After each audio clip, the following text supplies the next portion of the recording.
Welcome to our online talk on planning your research career in Germany. My name is Sina Bremer and I will be your host today. My position at the DIAD is in the event team of the section International Research Marketing. Before I introduce our panel, I would like to give you some practical information. First, if you're watching live today and would like to ask us questions, please do so by using the question box next to the video tiles. Some of you have already tried to raise your hand, but that will not be possible to see for us due to the high number of attendees, and we will not be able to react to this feature. Second, this online talk will be recorded, and the recording will be made available soon after the talk on the Research in Germany website in the online talk section. My colleague Gabriela, you have seen her name in the questions. She will send an email with a link shortly after this online talk. And third, right after what I hope will be an engaging discussion, we will open a poll with a little feedback survey consisting of 3 questions only. We would be grateful if you could stay a few minutes longer to answer these questions. Thank you in advance for your participation. And now it's my pleasure to introduce you to our panel. A warm welcome to Dr. Alexander Schwarzkopf. He is the coordinator for international mobility at the Graduate Academy of the Friedrich Schiller University in Jena. The Graduate Academy is the university's central institution for all doctoral researchers and postdocs. So Alexander is used to answer all kinds of questions with regard to our topic today. Also an expert on the panel is Jessica Grice-Mills. She works as an advisor at the Wellcome Center for International Researchers at the University of Bonn. The Wellcome Center is a central service point that provides practical support for a good start in Bonn for all postdoc researchers. So she will be our specialist for all questions regarding a postdoc career in Germany. Hello. Welcome, Jessica, and thank you for joining us today. And with us on the panel is also Daniela Estermann-Pavlica, Marketing and Study in Germany Advisor at the DID Information Center in Belgrade in Serbia. Numerous questions about living and working in Germany as a researcher reach the DID Information Center every day. So we are glad to have you with us and we're looking forward to your expertise, Daniela. Welcome. Thank you. And last but not least, I would like to introduce Stefan Janjancevic, doctoral candidate at the Vodafone Chair for Mobile Communication Systems at the Technical University in Dresden. And he is also a DID alumni. He has already gone through the process of planning his research day in Germany and surely can give you useful insights. Welcome. We're really pleased to have so much expertise here today. Before we start, I would like to get to know our audience a little bit better. From you, we would like to know, what is your current career stage? You are seeing the poll right now, and by clicking on the screen, you can cast your vote. I'm going to wait a little bit further.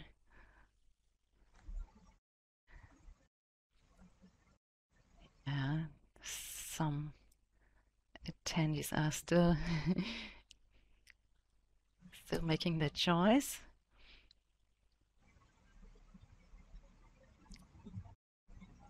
All right, thank you very much for your participation. The results show that the majority joining us today are graduate students, followed by PhD students, and then postdocs in their first phase are almost equal to undergraduate students, followed by postdocs in their second phase. And we also have people from other stages.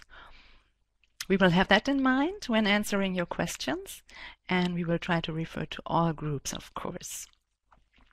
So now let's get back to our panel and we can get started. We have already received a lot of questions from you about the from the registration, and many questions refer to the entry requirements for doing a PhD in Germany. So that's an interesting question for all of you who are interested in doing a PhD study in Germany. Daniela, I guess you have to deal with this question on a daily basis. What are the entry requirements for doing a PhD in Germany? Can I, for example, apply for a PhD position with a bachelor's degree? Yes, yes, you can, but it's not always the case. That possibility is only for really extraordinary, very good and qualified international students. And for them, it's also so-called fast-track programs. Some universities have that kind of programs, and the applicants can apply for them. But I can also say that maybe the applicants who study dentistry or pharmacy or similar subjects don't have a master degree, but their bachelor studies also are a little bit longer, about 6 years, and their degree is actually equivalent to a master degree. That is one of the requirements. Other requirements are always on the very are seen on the website of the particular university, and also language is required for the level of language of English or the German language is also required. But master degree would be the first thing, and also exceptionally for a bachelor degree. So that will be for the start. Yes, everything is possible. Thank you very much. Alexander, do you have something to add? How is it at your university? So I think that Daniela gave a good overview about the requirements. So I must say that, yeah, the fast track at our university, I have only one program in my mind with the fast track option. So the usual case is that a master's degree is the required degree for entering the PhD phase. And yeah, as Daniela also pointed out, language requirements, there are some, but it depends a bit on the topic area as well. So for example, in the field of law or in philosophy, we have more specific language requirements. When you compare that to the topic areas which you find in the STEM field, so in the more technical and natural and life science area, so in the PhD phase, you in many cases you are fine with English, with a good English qualification, so you do not need to speak German at all. But for sure, to enter, really also have this easier to step into the culture and connect to people. It's always a good idea to learn also German.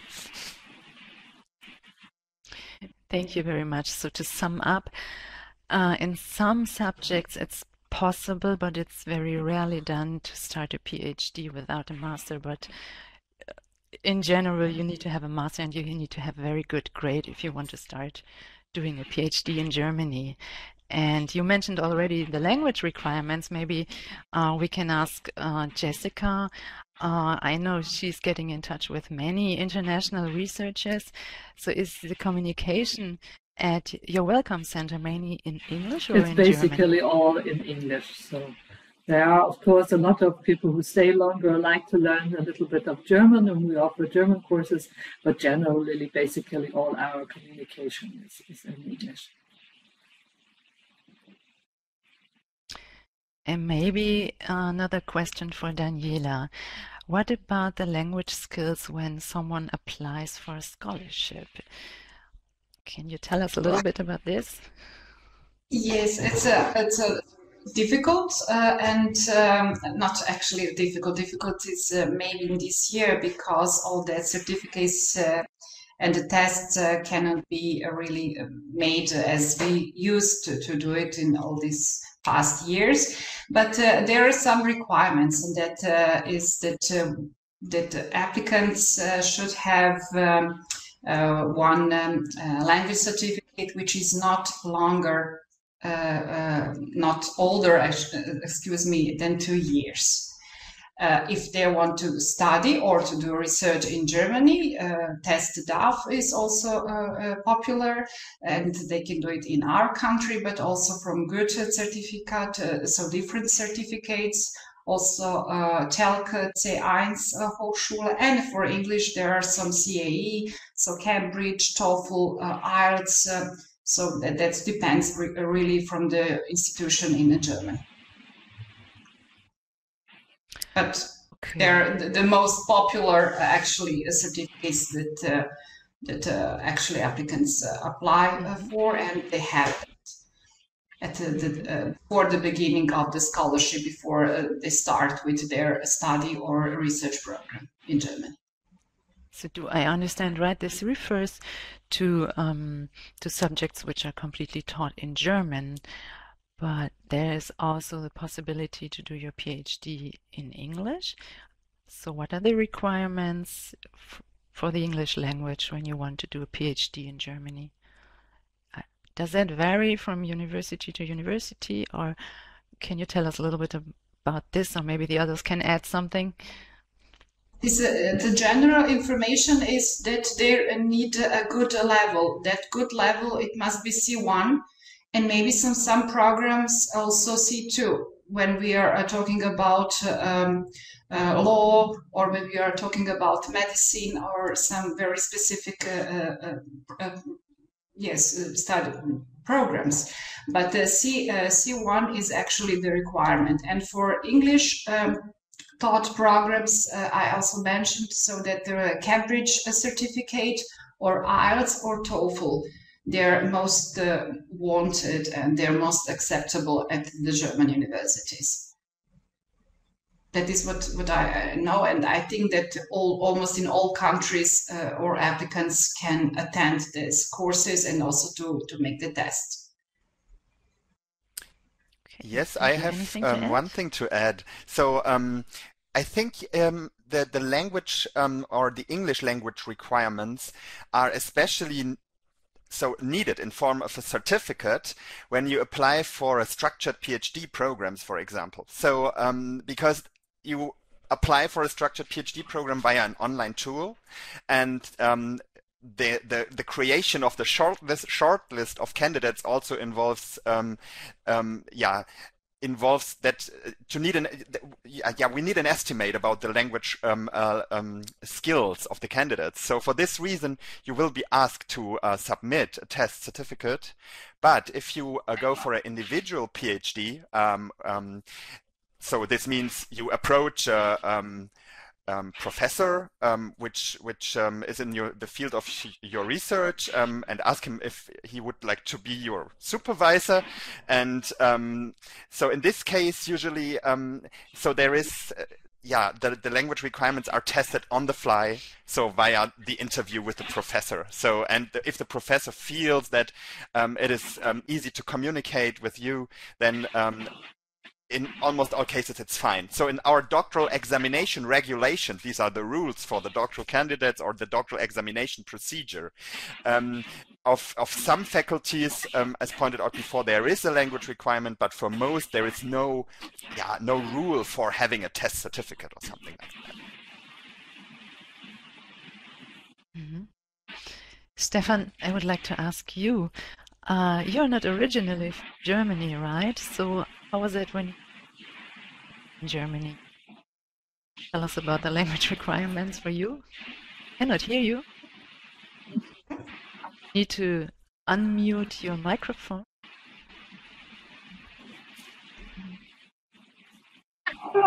Okay, now I think you can hear me, right?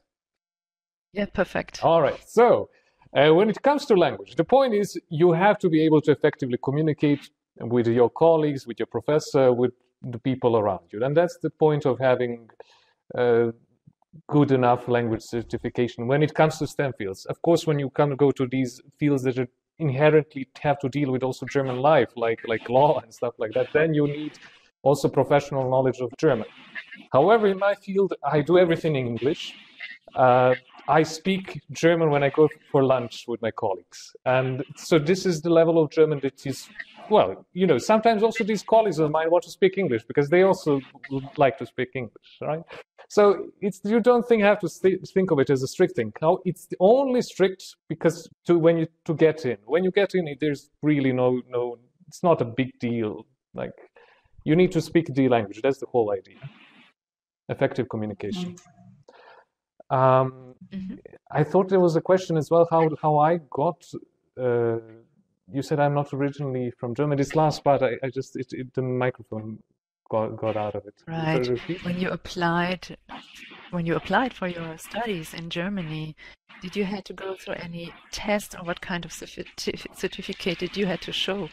Well, of course you have to have an equivalent of a master. In my particular case, I worked with my professor currently. I had a course that I attended, and he got to know me through the course that I was one of the good students, and that's how I got to the PhD, basically. So, however, that's not the only way. There are many ways to get into a PhD. Like, and also, it's not only at university. You can do it in a research institution outside of the university with a cooperation with the university. In Germany, it has many institutions like this, Max Planck Institute, many institutes like the Fraunhofer Institutes, many research institutes. It's really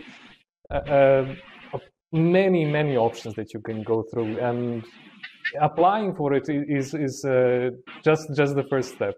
And I would say it's really a good and great experience to do it and be here after all.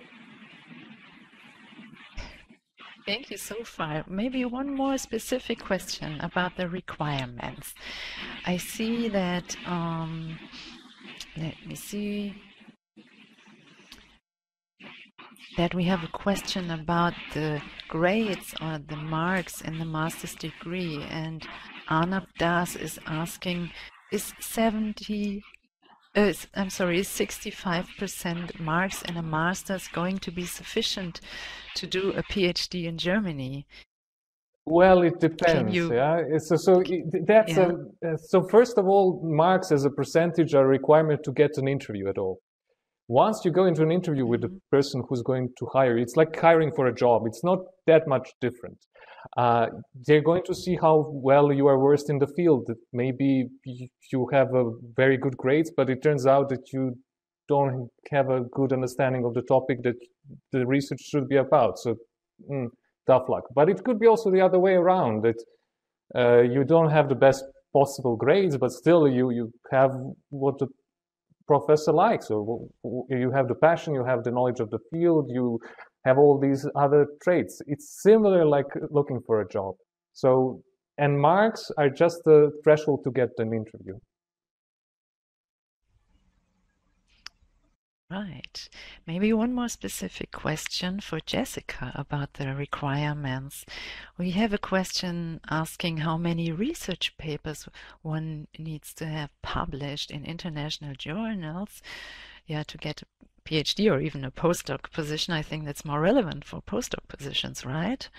Can you tell us what you think about the papers when applying? We cannot hear you. You also need to unmute yourself. Yes. Sorry, I'm afraid I'm not quite the right person to answer that, because the Welcome Center provides help not with the subject side, but we help people to arrive in Germany and all the practical requirements, so that you would have to ask somebody from the fields, from the subjects. Yeah, I see. They already have been accepted when they come to you, right? Yes. Okay, so maybe I need to ask Alexander or Daniela. Can you tell us something about this question? Yeah, I could tell you something about this. So I think there is no hard measure or hard number you can tell. So usually when you would like to start your PhD, So you come from the graduate studies, and usually some maybe have one paper because they were in a like assistant scientific assistant job, and also worked like did some experiments for a paper or contributed in rewriting some passages. And so this means for the PhD, I think there is no expectation on the number of papers. Having one would be great, I think, so, and would help you especially in competitive application processes, like for the structured PhD programs, to stick out of the mass of people. When it comes to the postdoc level, then it depends really also on the academic field you are in. And so, yeah, I think you should gather some publications during your PhD. I think when you have 1 to 3 papers, depending on the journal and on different factors, I think this is really cool and good. And I think with such a number, you can go on and find a postdoc position, or a position outside academia as well, for sure. Yeah, thank you very much. There are many questions about funding. I think that's a very big section, and we will cover that later. But I would first like to talk a little bit about something very basic you should know if you want to do a doctoral thesis in Germany. And you may already know that in Germany there are 2 different ways of doing a PhD. One is the individual PhD, and the other is a structured PhD. Alexander has already mentioned that there are structured PhD programs at his university. Can you tell us also a little bit more about the difference between the structured and the individual PhD? So I think one thing or aspect you can differentiate between both is how to get into an individual doctorate or a structured PhD program. So I mentioned briefly before, so for structured PhD programs, you apply. So it's a topic. The structured PhD program has a topic and a research topic area. So let's call it an overarching research question or field. And so there are a couple of different projects, maybe also different disciplines within this structured program, which contribute to the to gathering the knowledge to answer the scientific questions which are asked in this program. And to enter such a program, you usually apply through the website of the program, like an online portal, and sometimes you also apply for specific projects which are published in the call for application, which is usually annually or biannually in the structured PhD programs. So when you were able to enter and got shortlisted and maybe interviewed and selected for the program, so you are working together with other peers in this program, and you have networking opportunities. So you meet the other PhD candidates on a regular basis, like in symposia, for example. You have a curriculum with courses which are helping you to tackle your questions, and so it's like working together on a bigger project with other PhD candidates in a structured way. So when it comes to an individual doctorate, the entrance mode is different. So usually you approach a professor and you are free in choosing a research topic. So you actually look for somebody who is doing the research in your field you're interested in, and then you approach the professor and ask if it would be possible to get his or her PhD candidate. And so if he says yes, and you may found some funding to also do this. So sometimes he might offer you a position, or he asks you to apply for a scholarship. So you work together with him. He is your mentor and you are the mentee. And so he guides you on an individual basis through your research project.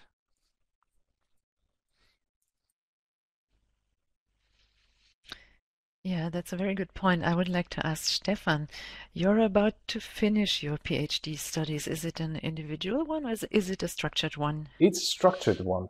And I would like to add that there may not even be that much of a difference. It is formally, those are very two different things, but when it comes then to individual departments and individual chairs, some professors think one way is better or another way is better. There's a lot of autonomy of the research institutions in Germany to have their own way and to see how best to organize it. For example, here in engineering, it's usually a structured one because that's how funding goes. Funding goes for a topic, let's say we want to research 6G or something like that. And then we are hiring people to do that. And within that, you say, okay, here is a little place within this agenda of 6G that you can research. And that's an open call for that position. And then you go into that area. That's how it works in engineering. So may I add something to that?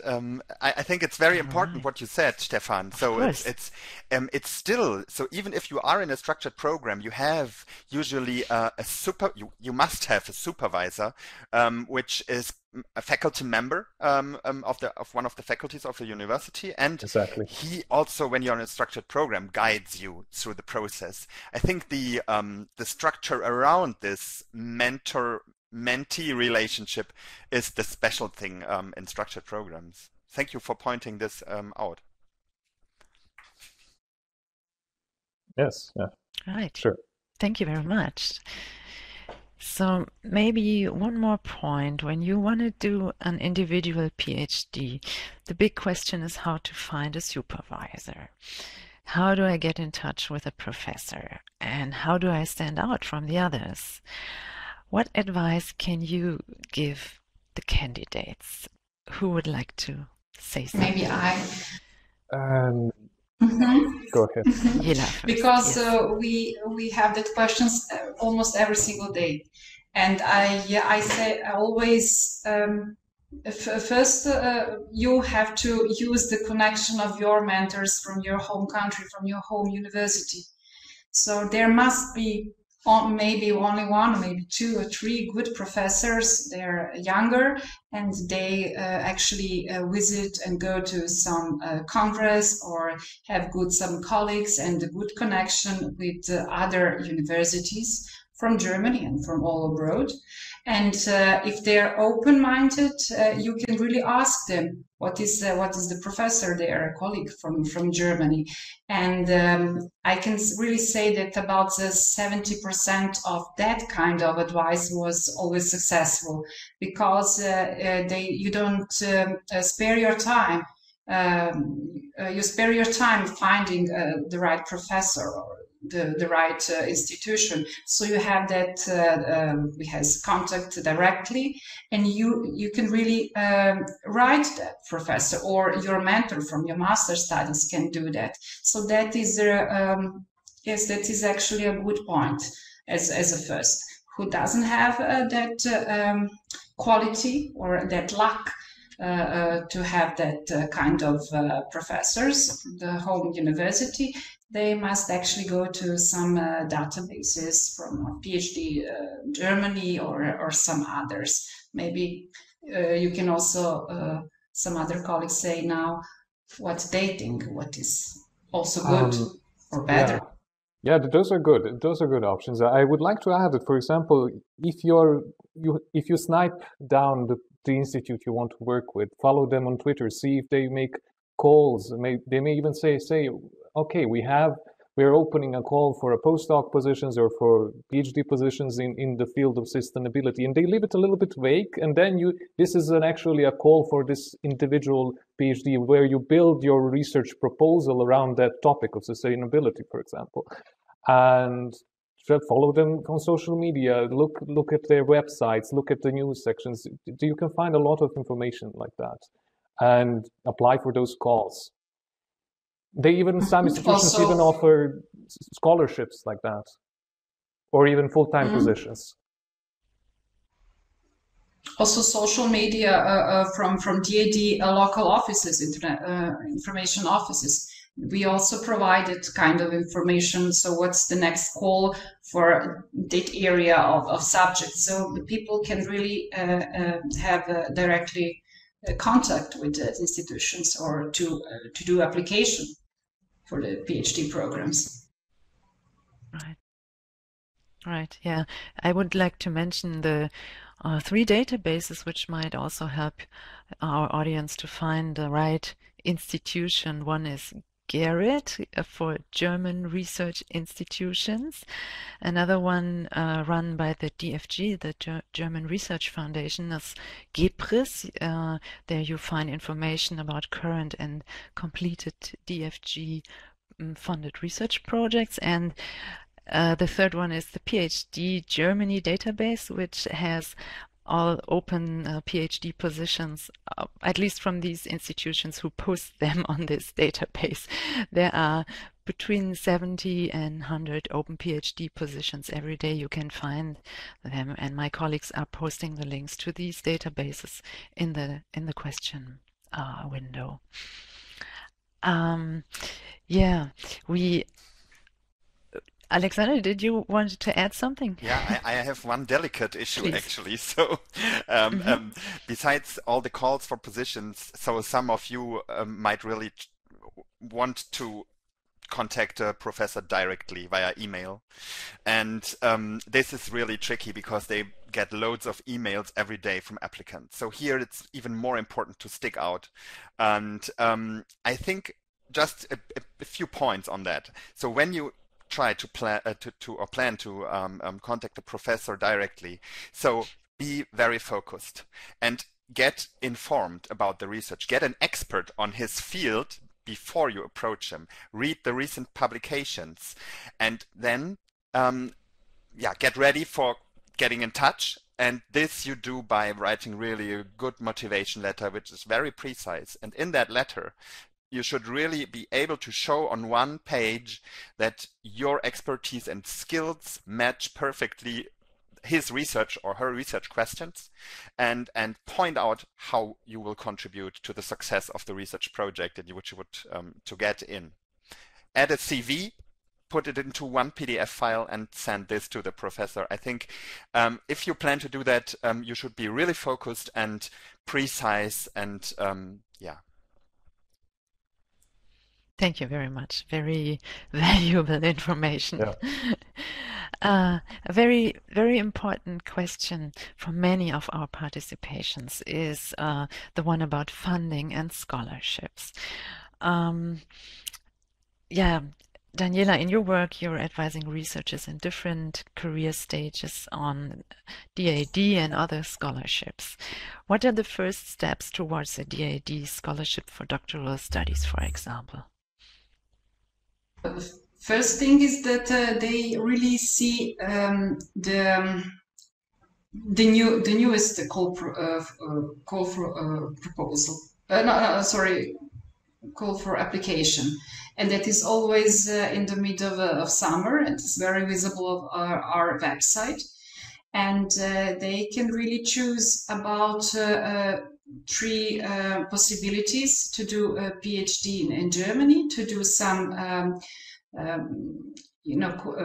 cooperations with the home university. So that is a bilateral national PhD program. And they also have a possibility to be at the PhD position in their home country, for example, in Serbia, and to do research for that PhD for 1 year, or for a short stays for about 6 months. So we have a lot of programs for that, and also we have programs for a short research stay for professors at the university, but also for a postdoc. So it's really a range of possibilities. They really have to take a look, and then to really to see what are requirements, and also if they fit to that. It's also very good to have enough time for preparation, for especially for those who want to apply for a PhD, the whole PhD in Germany. So that is the time they have to find the professor, to make that research proposal very clearly, and also to get that confirmation from supervisor from Germany that they will be really for them that period, that the team is good and that the language is enough and everything. So they really have to spend about 6 months in preparation at least for a successful application. It's very, very, very important. Thank you very much, Daniela. The others can also say, and then we can add something that. Jessica, does your university offer any funding for postdocs or researchers coming to your university? For PhDs, of course, yeah. University of Bonn offers a wide range of opportunities for funding and scholarships. And there's for the structural programs, which we have 35 of at the moment. But of course, also for the individual PhD programs where you can, where you have lots of different foundations that provide scholarships, mainly if they are either for talented students or according to different topics that you want to work with. But we have a brilliant office that helps you with all these questions, where you can find out individual options for yourself. Very good to know. And Alexander, how is it at the University of Jena? The structured doctoral programs, many of them come with funded projects. This would be options. Then we have on our job openings page or open positions web page, we have like really research assistant or co-worker positions, which give you the opportunity to do a PhD also, besides doing research within the project or in the institute. And we also offer a scholarship, which is money from the state of Thuringia. So we offer about 10 scholarships per year for PhD candidates. So this is for PhD projects, and the funding is for 4 years usually. Yeah, I would add, exactly. I would add that Stefan, funding yes, is really important. It's really important that you have funding for your stay in Germany. Without funding, it's really difficult because of visa, because of many other issues. You have to have a source of income, be it through a scholarship or being employed at the institution that you're doing your research at. There are different modes. Now I say scholarship and being employed, but basically those are the two ideas how you do research. You're either hired by the institution, or the institution is offering a scholarship that sustains your life. The difference between those two is, well, from one of those, you also get your retirement benefits, etc., etc., etc. And while the other has a scholarship, that may be a cheaper option for the institution. They just give you the money directly, and then you deal with all your life expenses and so on. For Dresden, of course, depends also on the department. Some departments are more heavily funded, some are less funded, depends on the projects. Like in engineering, you're going to find a lot of funding. If you go for humanities, you may find less funding, and that also depends. So they're more likely to offer scholarships because those are cheaper, while in the engineering, they may offer you more likely a position at the institution because they just have the money to do it. It also means that you'll have to work on something not only on your research topic, but also maybe some engineering work on the side, but that's a deal, how it goes. Yeah, thank you very much for pointing out this important two and ways DAD to offers get your research stay DAD funded. offers scholarship for this, right? Yeah, my colleagues already posted the link on the scholarship database, which not only contains the DAD scholarships, but also scholarships from other institutions and organizations. Yeah, which is a good source to find the right funding. Yeah, and not to forget, many researchers go into the industry, and yeah, it's quite possible that you can get a paid position in the industry and do your research, do your PhD in the industry or in cooperation with the industry. But I can see that we have a very specific question about the funding. I would like to ask to our panel, is it possible to get a DAD funding for a PhD right after a funded master program? Who can answer this question? I may, if I remember correctly, yeah, go. It is possible. It is possible. It is possible, but it would be good that you are back for at least a month, 2 or 3 months, and then you apply for a PhD scholarship. So after your master studies, you go in summer and to visit your home country, and then you apply for a PhD scholarship, and then it's possible. Because one of the requirements is that the point of application for one DAD program, you should not be longer in Germany than 15 months. And if you are back for holidays or longer holidays, then it's actually very possible to apply again, but for another program. So that is very possible. And we encourage all of them to do that if All right. there is an intention. So we don't have a veto or something like that on that. So it's related to your status of residence. Yeah, and I think that refers to another big group of questions we can come to in a few minutes, but I want to ask a follow-up question with regard to doing your studies in the industry. We have a question here. Yeah, so is it possible to continue your career in the industry after the completion of a PhD? Absolutely. It is the default. Sorry to kidnap this. Please tell us more. It is actually the default way of doing things. Germany is Europe's powerhouse in industry, and it's if any place you can get a job, that's Germany. And the way to do it easily, when you're already towards the end of your PhD, while you're working your PhD in Germany, you will acquire contacts and you will know the field. You will know the local companies. Dresden, for example, has many startups that were previously part of the chairs and then got spun off and then later on sold even to larger corporations. So that's the default actually mode. Most of the people go into industry after doing a PhD, at least when it comes to STEM fields. Yeah, I can imagine.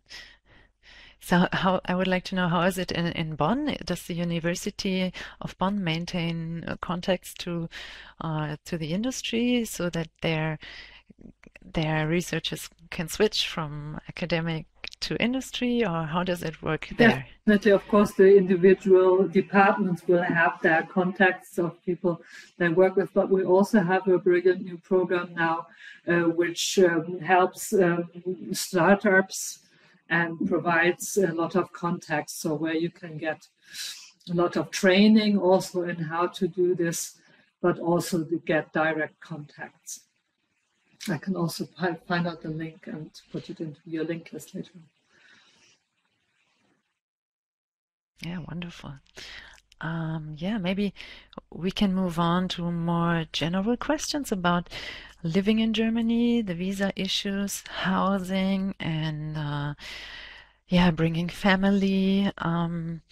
We have received many questions about the visa application process. Daniela, maybe you can start and tell us a little bit about how does the process look like in Serbia? How do you support applicants in this question? I can only say how we support our scholarship holders, because we are not allowed to help some applicants from other programs, and so we do really cooperate with the German consulate in Serbia. And first of all, we organize some meeting together with all scholarships and with the head of consulate section in the German embassy. and then we talk about all issues, all problems, all possibilities to go there on the specific day or some period, or also about possibility to join the family, partners, husbands, or children, and everything. And after that, we really cannot so much help, because there is a portal of a German embassy, and they really have to apply for one term, yeah, for half an hour appointment. But it is good that they can really choose one appointment only for DAD scholarship, but not also for DAD, but for some other fundings, and also Humboldt Foundation. So that is a little bit elitic appointment, but they have to have all the needed documents. And what we also can do, and we do, we make proof of if it's everything okay, if everything is if they really have all that papers and forms and CV and the motivation letter and all kind of stuff. And if they're good, then we can really send them to the embassy, and they have to apply. And about when everything is okay, when there is no problems, they can have a visa for about 10 days from that period. So they really can go to Germany. A lot of them also have not only DAD scholarship for research, but also for 2 months German courses. So we combine those two stays actually in Germany with one visa, and that is really something which can we do only for DAD scholarship holders. Other applicants could have a problem with that portal of German embassy, but you know, that's really not our issue. That we really cannot all right, have an impact on that. Yeah, thank you, Daniela. It sounds very well. easy. It is easy. It is easy because we have a good connections, and we really they know in May for these stays for in October or December or next year from January. So they really have a good time to prepare themselves. And also, we can also to see everything to prove if everything is okay, and then there is really no problem. Thank you. Very good to know. Thank you. I would like to ask Stefan, once you're in Germany and you need to prolong your residence permit, how does that work, and what documents do you have to provide? Well, if you're highly qualified workforce, like all researchers are, so you also have a privileged status when going through the visa process as well. So there's something that's called, for example, the city of Dresden has this Dresden Welcome Center. It's not the institution of the university, but it's this institution of the city. And then there you have very nice lobby and so lobby room. You have very nice people talking to you and help you through this process. Generally, you need to have a valid passport. You need to have a proof of residence that you live somewhere, that you have an address in Germany. You need to have a bank account. You need to have a proof of income. Either to have sufficient money on your bank account or to have income through means of a salary or through means of a scholarship.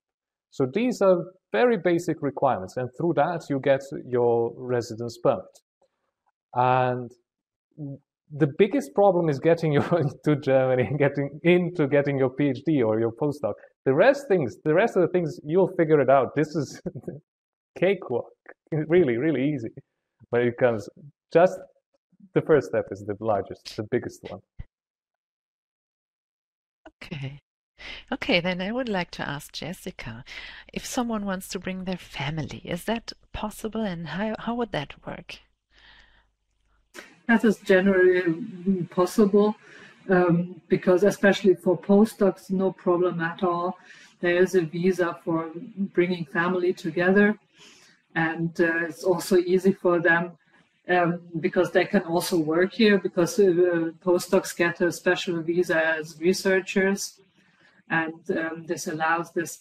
But you always have to, I'm just very cautious when it comes to visa, because it really depends very much on where you come from and where and what you're going to do. So you always have to contact your local embassy first and find out exactly what they need from you and what it is that you can do. But point out that you're coming as a researcher, whereas PhD students are coming for study purposes. That is a slightly different visa. But as a postdoc, it's quite easy to bring your family. You just have to make sure that you can also provide for them, obviously. So either you have enough because you're working, you have a job contract, or you have a scholarship that, or even own funds, but you have to show that you can provide for your family. Maybe Otherwise, no problem. One follow-up question on that. Do partners also have the permission to find an employment in Germany with this common non-EU research visa? Yes, as I said, the partners of postdocs definitely do have that right. Yeah. I may add for the doctoral Yes. candidates, they might also come with a researcher visa. So this is since a few years this is possible, and so they can also come for study purposes. But yeah, there are some slight differences between those types of visa. Usually, when you arrived in Germany and you apply then for the residence permit at the local immigration office, you can usually switch. So get in touch with the Welcome Center, get in touch with, in Jena, for example, the Graduate Academy. Yeah, seek the resources who could give you advice and counseling on that topic. And I think then it's like Stefan said, we can help, we can make it easy. So because we can give you some information on that and help you to make the decision for the right residence permit when you're here. But there are really good suitable residence permits which allow partners to work as well. And yeah, I think this is not a problem when you get information as early as possible and seek advice and counseling from people who are experts on this topic. All right. Maybe one more question about the housing. That's a very big issue in Germany, not only for students. So how is the situation in Jena? It's a kind of a hard cookie, and it gets harder and harder. So it's like really so we are a university city with many non-university research institutions, startups. We have a strong industry in optics. So it's a firm at Zeiss, for example, who many of you know. They are building a really big campus now, and like a new factory. And so the space is restricted, and we all feel that. So the rents for flats get higher, and so it's not very easy to find a flat. It's definitely possible, and also here I would like to ask you to contact us early enough. So before you when you plan coming to Germany, make a reservation, maybe in the guest house of the university or student dorm, or get in touch with us like Welcome Service or Graduate Academy, and get information on the local situation, and then we can assist you. But it's not very easy to find a flat. And so, for example, for the university guest house, you need to reserve about 6 to 9 months in advance at the moment in Jena. But like I told you, please approach us early enough, and it's a very important topic to take care of the accommodation as early as possible. Yeah, you're all nodding. Jessica, how is the situation for postdocs especially? Are they allowed to use university guest houses or student dorms? How do you help them? Students' dorms, no. PhD students who are inscribed, can get into the student dorms. But for the postdocs especially, we have, since a few years, we have an international guest house that actually we as the Welcome Center have the rights to reserve. So nobody else can get in there. And so this has meant that you can stay there for up to a year, 1 month to up to a year.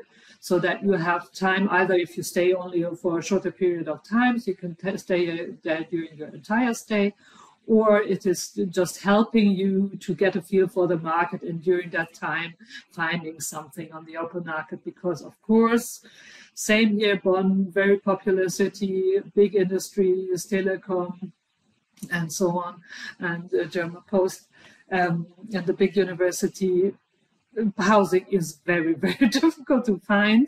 Nevertheless, we have a specialist in the Welcome Center who will be happy to advise you and help you. And we also work together with private landladies and landlords who especially like to offer their flats to postdoc researchers here of the Bonn University. So it's sometimes we can find something that very nice there for people who furnished apartments. Oh, good. Yeah, to know. but Thank you. as Alexander Yeah. said, please call us early, tell us early. Yeah. Stefan, how was it when you came to Dresden? Did you find I did housing not find housing immediately? immediately. I went through a dorm. I came for a master degree though, so I stayed for my time during the master. I stayed in a dorm, and when the master was coming towards an end, then I started looking for a flat. I'm gonna say that the guest house is a good option, and what's going to happen with while you're staying at the guest house, you're going to meet people with whom you're working, and you may even decide to if you need to find a flat for yourself. It's just a transitory spot. You don't want to stay in the guest house forever. You will find people with whom you are going to talk. They're going to give you tips. Some of them may even decide to live with you together. If you can form the so-called, well, you can find a flat and one takes one room, the other person takes another room. It's a common practice in Germany.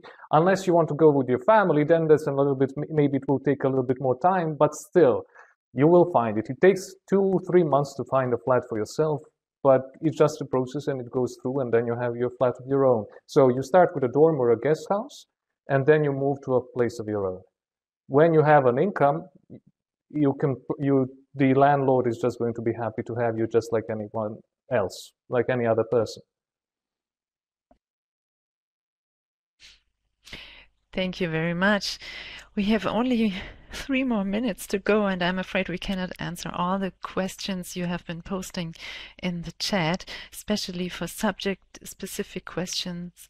Yeah, please, we cannot go into details, but I would like to thank you for engaging with the panel and bringing up so many questions. And for the remaining questions, please, you're welcome to get in touch with the Research in Germany team.